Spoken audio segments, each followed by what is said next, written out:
Bismillahirrahmanirrahim. Assalamualaikum. Welcome to Learners Academy. I am Sobia Kiran and I am your instructor for the course Theory and Practice of Counseling. Today is our lesson 11 and 11 lesson is about counseling skills. So now we are moving toward counseling skills या ऐसी skills जो एक counseling की profession में चाहिए होती हैं.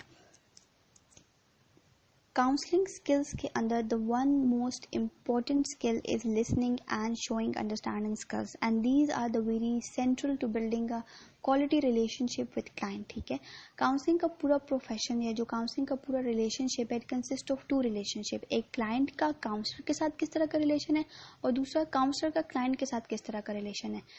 देर are a lot of skills और वेरियस पैटर्न्स ऑफ स्किल्स हैं जो कि थेरेपी में और काउंसलिंग के प्रोफेशन में यूज होती हैं and those are known as micro skills.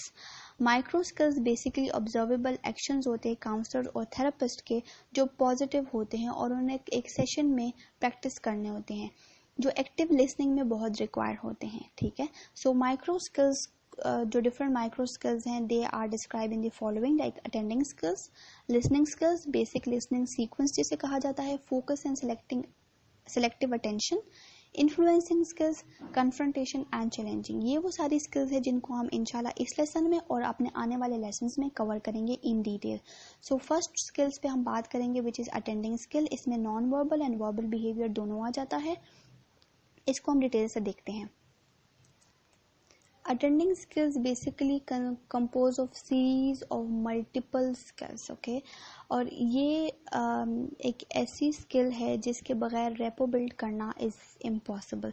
Attending behaviour refers to the focus attention जो कि आपकी दूसरे बंदे पर होती है. In the end it require full attention, focus attention होती है और आप क्लाइंट के वर्बल और नॉन वर्बल बिहेवियर दोनों को ऑब्जर्व करते हैं. सो सबसे पहले we will cover about the non verbal behaviour. Non verbal behaviour दो तरह से हैं. एक non verbal behaviour express by the client and pick up by the clinician. ठीक है, और एक नॉन वर्बल कम्युनिकेशन होती है जो कि used by the clinician for therapeutic goal. So there are two types of non verbal communication. एक वो है जो क्लिनिशियन पिक करता है from the expression of the client and the second one is जहाँ पे क्लिनिशियन यूज करता है फॉर थेरेप्यूटिक गोल्स. सही है.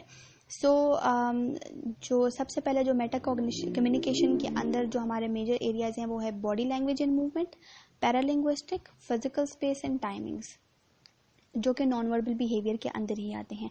अब बॉडी लैंग्वेज एंड मूवमेंट के ऊपर बात करते हैं. सबसे पहले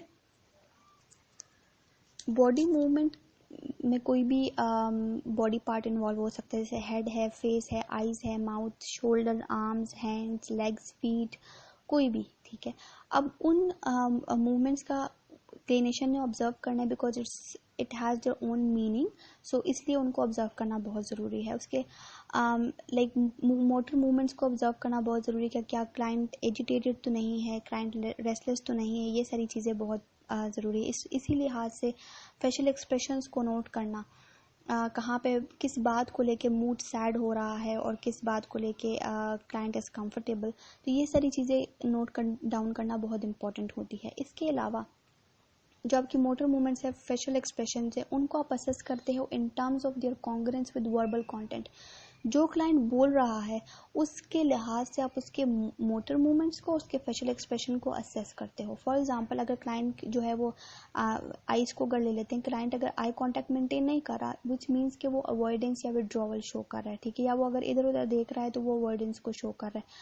अगर डायरेक्ट आई कांटेक्ट है तो वो असर्टिवनेस को शो करता है. ठीक है, सो ये सारी चीज़ें हैं.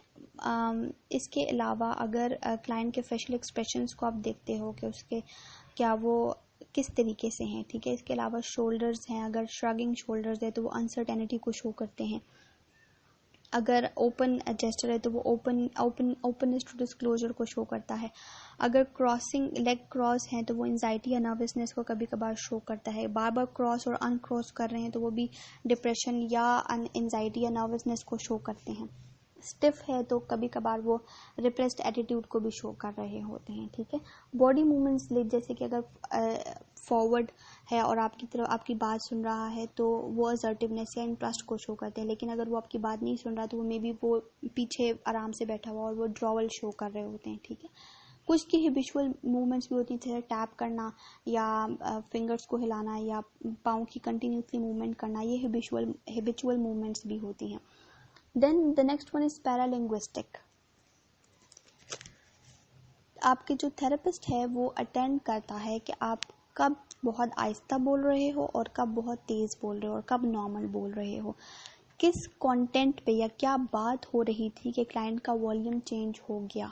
ठीक है, सो इट्स वेरी इंपॉर्टेंट. अगर बहुत ज़्यादा हाई वॉल्यूम है तो दैट शोज एंगर, अगर बहुत ज़्यादा लो वॉल्यूम है क्लाइंट का तो या दैट शोज सैडनेस. ठीक है, इसके अलावा क्लाइंट की जो कम्युनिकेशन है या जो उसकी मेटा कम्युनिकेशन में जो एस्पेक्ट्स है, जैसे कि वॉइस हो गया, उसकी स्पीच हो गई, उसका वॉइस वॉल्यूम हो गया, आर्टिकुलेशन हो गई, पिच हो गई, किस चीज़ पे वो ज़्यादा एम्फोसिस कर रहा है, रेट क्या है, फ्लुएंसी क्या है, ये वो सारी चीज़ें हैं जो आपको कुछ ना कुछ बता रही होती हैं एज अ क्लिनिशियन. ठीक है, सो इट्स वेरी इंपॉर्टेंट कि आप सब चीज़ों को नोट डाउन करें और उन चीज़ों को एवेलुएट करें. ठीक है, so there is also effect of gender and culture because कुछ genders या कुछ culture में ऐसा है कि rate of speech जो है उस लिहाज से भी वेरी करती है. so it's very important कि उन सब पॉइंट्स को भी नोट डाउन किया जाए.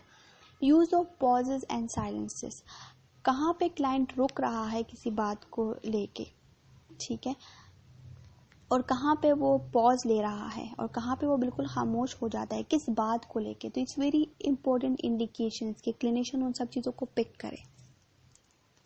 कभी कभार काउंसलर को भी एक जगह पे अगर क्लाइंट चुप कर गया है, स्टॉप कर गया है, तो काउंसलर को भी थोड़ी देर के लिए स्टॉप होना बहुत ज़रूरी है.